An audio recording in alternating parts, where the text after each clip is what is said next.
Assalamualaikum warahmatullahi wabarakatuh. Kami dari kelompok 3 akan mempresentasikan hasil kerja kelompok kami yang berjudul Perkembangan Psikofisik Siswa. Saya Mita Mutiara dengan NPM 1911100136 akan menjelaskan tentang perkembangan motorik fisik siswa dan perkembangan kognitif siswa. Pertama, saya akan menjelaskan perkembangan motorik siswa. A. Perkembangan motorik fisik siswa. Perkembangan fisik motorik menurut Agus Dario bahwa yang paling menonjol dan nampak dalam diri individu adalah terjadinya perubahan fisik. Hal ini terbukti dengan adanya perubahan fisik individu yang terjadi sangat cepat, yakni sejak masa konsepsi hingga masa kelahirannya. Kemudian dilanjutkan masa bayi, anak-anak, remaja, dan dewasa. Perkembangan motorik itu ada dua, yaitu motorik kasar dan motorik halus. Perkembangan motorik kasar ialah suatu gerakan yang melibatkan otot-otot halus atau gerakan tubuh yang mana motorik halus hanya membutuhkan gerakan yang sederhana. Misalnya, kemampuan memindahkan benda dari tangan, mencoret-coret, menyusun balok, menggunting, menulis, dan sebagainya. Sedangkan motorik halus adalah lawan dari motorik kasar. Ada juga faktor yang mempengaruhi perkembangan motorik fisik siswa, yaitu yang pertama nativisme. Nativisme ialah aliran yang mempertimbangkan perkembangan individu semata-mata tergantung pada faktor bawaan sejak lahir atau faktor orang tua. Jadi, perkembangan individu semata-mata tergantung pada dasar. Yang kedua, empirisme. Empirisme ialah aliran yang mempertimbangkan perkembangan suatu individu yang semata-mata tergantung pada faktor lingkungan, sedangkan tidak sama sekali pada dasar. Yang ketiga, konvergen. Konvergen ialah aliran yang mempertimbangkan perkembangan individu itu dari dasar bawaan sejak lahir dan bawaan lingkungan sebagai mana memainkan peran penting. Selanjutnya, kegiatan yang dapat mengembangkan motorik fisik anak. Yang pertama, dengan cara memainkan permainan tradisional Bakyak. Menurut Habib, Bakyak sebagai permainan tradisional yang sering kita jumpai ketika ulang tahun kemerdekaan Indonesia. Permainan tradisional yang sudah lama ada ini hampir ada di seluruh wilayah Indonesia karena sifatnya yang seru sekaligus menantang. Setiap tim minimal berjumlah 3 orang. Semakin banyak jumlah orang dalam satu tim, akan semakin sulit untuk memainkannya. Dapat disimpulkan, permainan Bakyak adalah sebuah sandal yang terbentuk dari kepingan kayu yang dihiasi menjadi indah. Memainkannya membutuhkan 3-4 orang pada sepasang sandal Bakyak karena membutuhkan kerjasama dan kekompakan dari satu tim untuk mencapai garis finish. Yang kedua, kegiatan mencetak percikan daun. Kegiatan mencetak percikan daun menunjukkan sebuah kegiatan yang dimiliki nilai terhadap pengembangan motorik karena seluruh fisik anak aktif, otot-otot kecil memperoleh latihan-latihan termasuk koordinasi otot-otot tersebut. Pengembangan kemampuan motorik halus anak dapat juga mengembangkan aspek perkembangan lain pada anak, sehingga pengembangan motorik halus anak harus dilakukan dengan kegiatan yang bervariasi.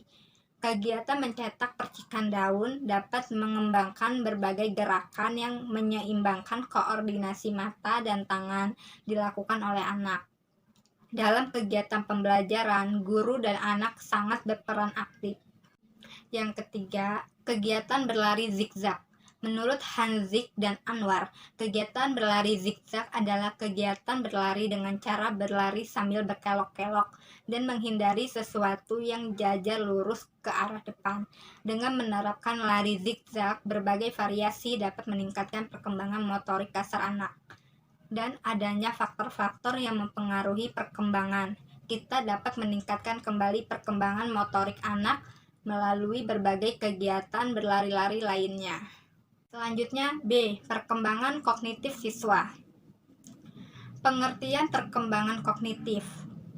Kognitif adalah suatu proses berpikir, yaitu kemampuan individu untuk menghubungkan, menilai, dan mempertimbangkan suatu kejadian atau peristiwa. Proses kognitif berhubungan dengan tingkat kecerdasan atau inteligensi yang memadai seseorang dengan berbagai minat, terutama sekali ditunjukkan kepada ide-ide dan belajar. Beberapa ahli yang berkecimpung dalam bidang pendidikan mendefinisikan intelektual atau kognitif dengan berbagai pendapat, seperti halnya definisi inteligensi menurut Garner dalam Munandar mengemukakan bahwa inteligensi sebagai kemampuan untuk memecahkan masalah atau untuk menciptakan karya yang dihargai dalam suatu kebudayaan atau lebih. Selanjutnya, urgensi perkembangan kognitif. Pada dasarnya, perkembangan kognitif dimasukkan agar anak mampu melakukan eksplorasi terhadap dunia sekitar melalui panca inderanya, sehingga dengan pengetahuan yang didapatkannya anak tersebut akan dapat melangsungkan hidupnya dan menjadi manusia yang utuh sesuai dengan kodratnya sebagai makhluk Tuhan yang harus memperdayakan apa yang ada di dunia ini untuk kepentingan dirinya dan orang lain. Adapun proses kognitif meliputi berbagai aspek seperti persepsi, ingatan, pikiran, simbol, penalaran, dan pemecahan masalah.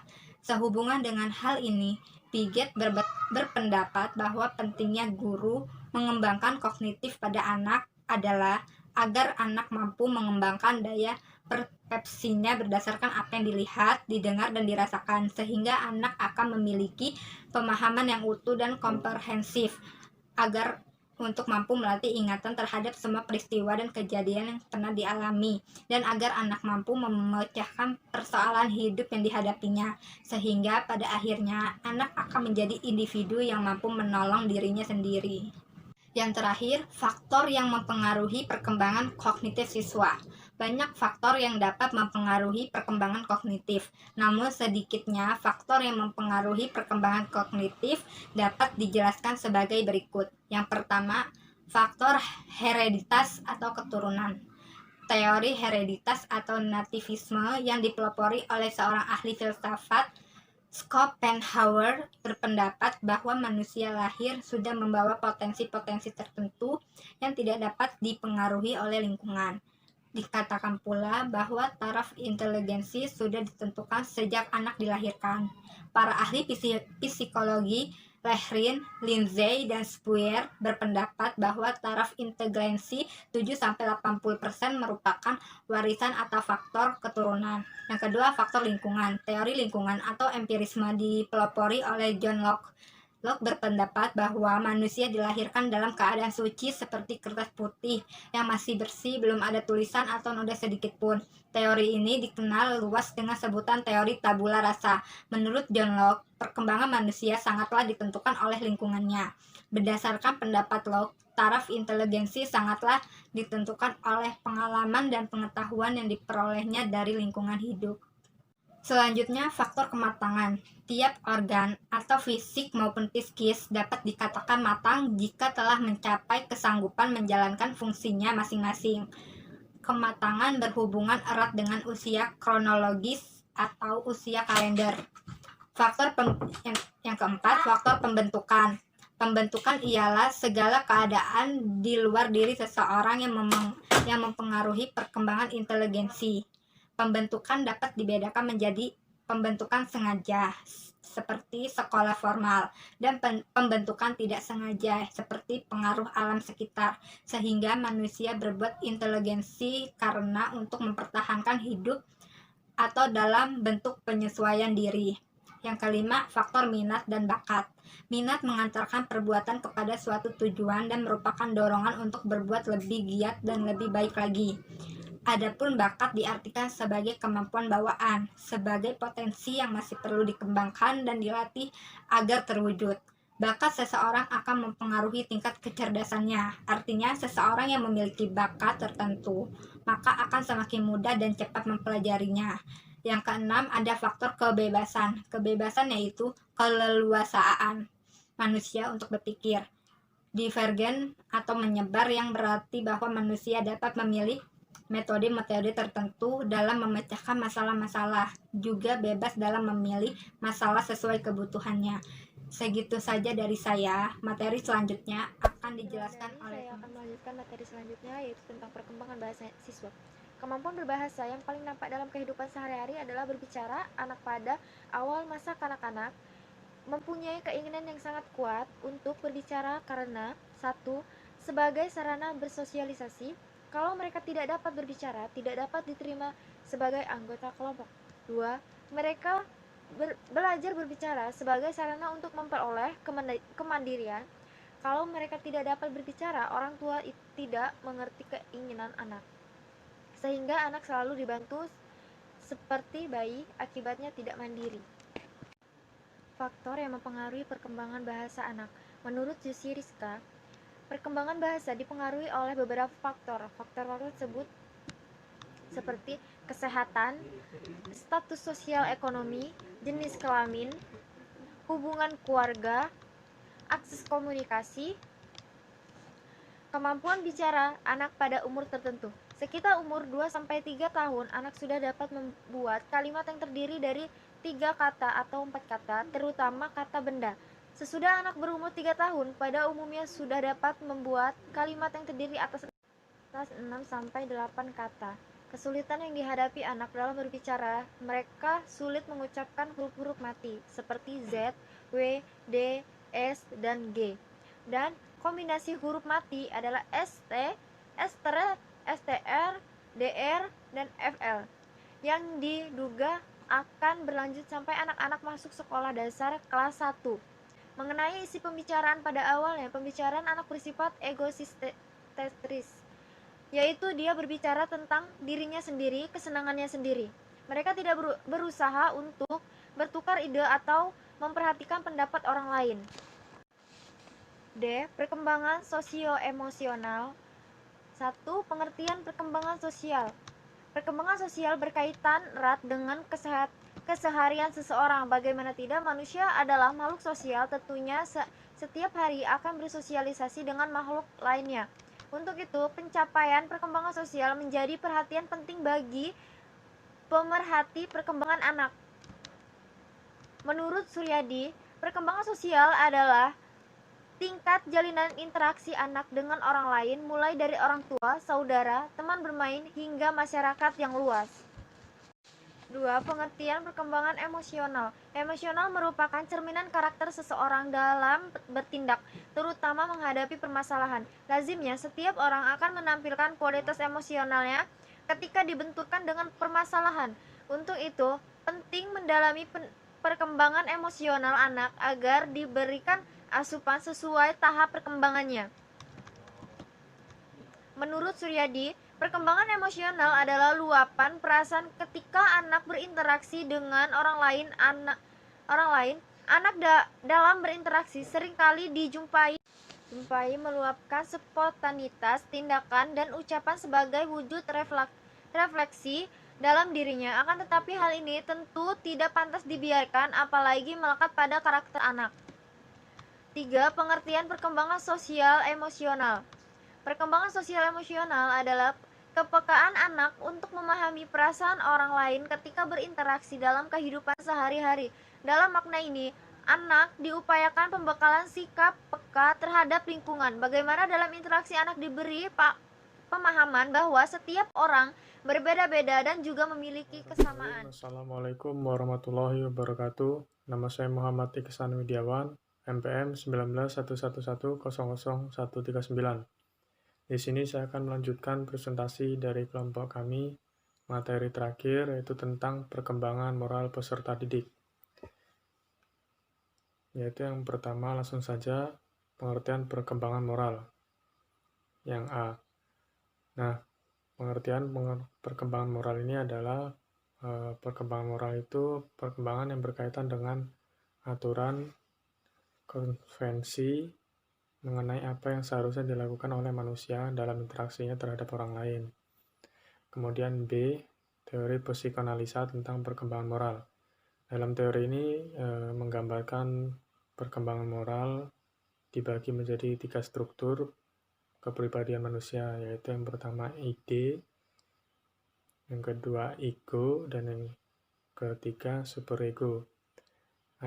ID atau ID ini adalah struktur kepribadian yang terdiri dari aspek biologis yang irasional dan tidak disadari.